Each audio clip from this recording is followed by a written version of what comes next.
For the longest time, Europe saw Hamas as, well, someone else's problem, a distant conflict. But that idea, it's been completely shattered. A whole series of recent arrests have uncovered what authorities are calling a covert network, one that's ready to strike right on European soil. So in this explainer, we're going to break down how this network allegedly operates and the incredibly tough questions this raises for the entire continent. And this quote, wow, it really gets to the heart of the problem, doesn't it? The very things that make Europe, well, Europe, things like open borders, freedom of movement, are the same things that are now being seen as a potential weakness. It's not just a security issue. It's a direct challenge to the continent's entire identity. So for decades, if you were in European security, you were probably focused on threats from groups like ISIS and Al-Qaeda. Hamas was kind of seen as a regional player, mostly contained to the Israeli-Palestinian conflict. But a string of events has just blown that assumption out of the water. I mean, just look at how quickly this escalated. In December 2023, you have arrests over a plot to just get weapons, okay? But then, a month later, authorities are actually seizing caches of Kalashnikovs and pistols.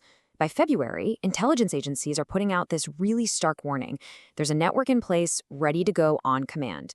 The threat went from theoretical to very, very real in just a few weeks. So what are we actually talking about here? What does this network look like? Well, intelligence agencies say this isn't about a few isolated sympathizers. No, they're describing something far more sophisticated, a covert structure they call an octopus with many arms, built specifically to operate deep inside Europe. Officials use this really powerful metaphor to describe it, the Hamas octopus.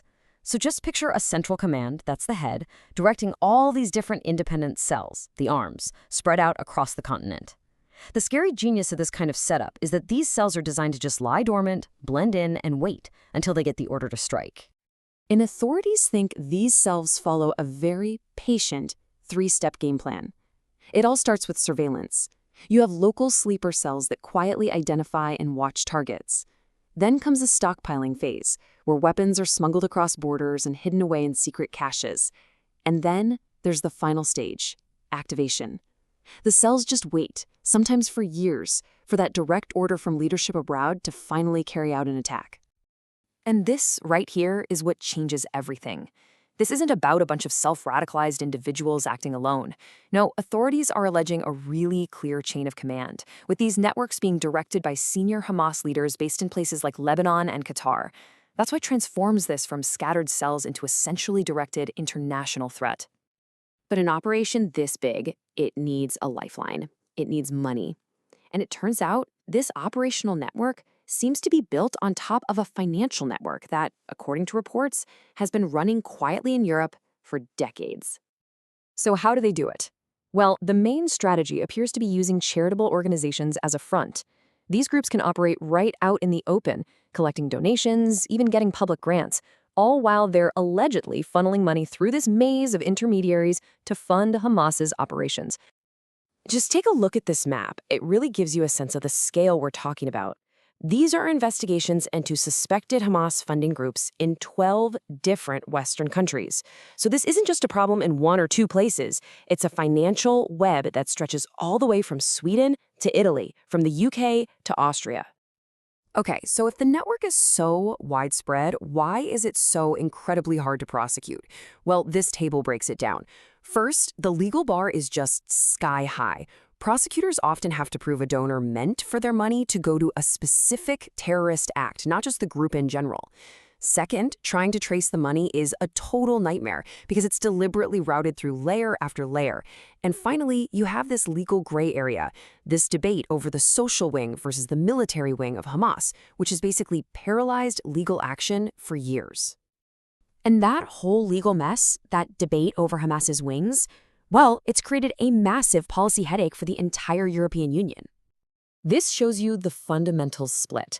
The US and Israel say Hamas is a terrorist organization, period. The whole thing. But the European Union? It makes a distinction. It only designates the military wing as a terrorist organization. And that one little distinction has created a legal gray area that has allowed Hamas's other operations to function across Europe. And this is really where that policy starts to fall apart. The whole idea was to keep diplomatic channels open, right? But with all this new evidence pointing to coordinated activity from the very top of Hamas leadership, the idea that you can just neatly separate the wings of the organization, well, it's becoming, as this source says, increasingly untenable.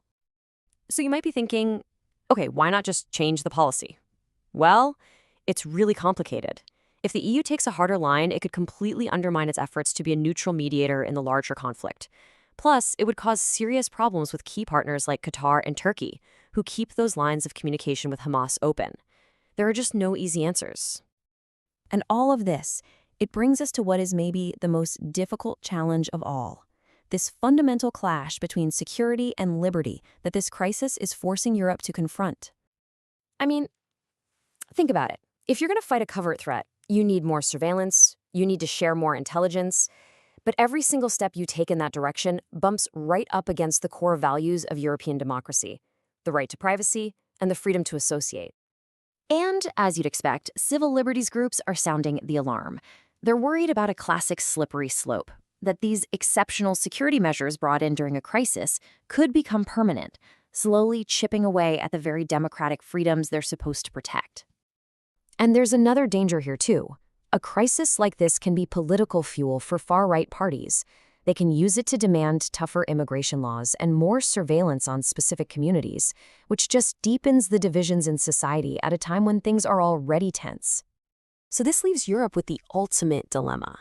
How can an open society fight back against a threat like this without sacrificing the very freedoms that make it an open society in the first place? There are no easy answers here, but the choices that get made now will define not just Europe's security, but its very identity for years and years to come.